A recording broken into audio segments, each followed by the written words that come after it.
In this section we will cover how to set up the power and the lab.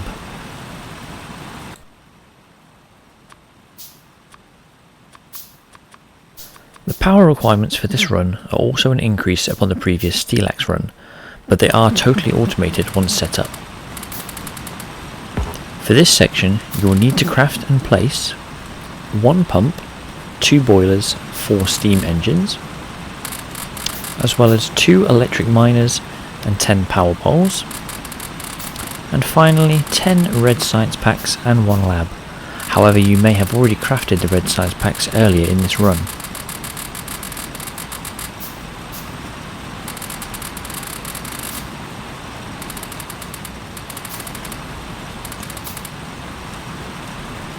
Placing all items for power from the start is recommended, as once placed you never have to come back to check or refeed coal due to the addition of the electric miners, which directly feed the coal into the boilers.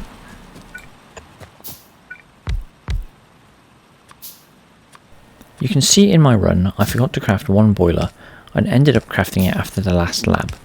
Whilst not the end of the world, this kind of handcrafting mistake could cost you a few seconds, and I've left it in here as an example of a small error rather than attempt to show a perfect run.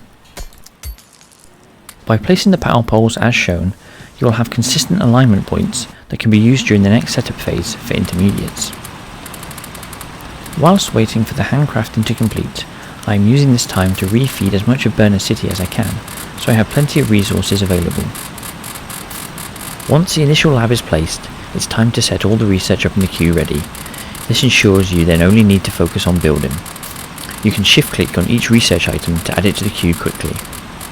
The research required for this run is automation, logistics science pack, logistics, steel processing, engines, logistic 2, and railway. Personally, I like to use these research tasks as splits, as they offer a consistent way of tracking progress through the run. I also add a final split for once the train is actually placed and the run complete.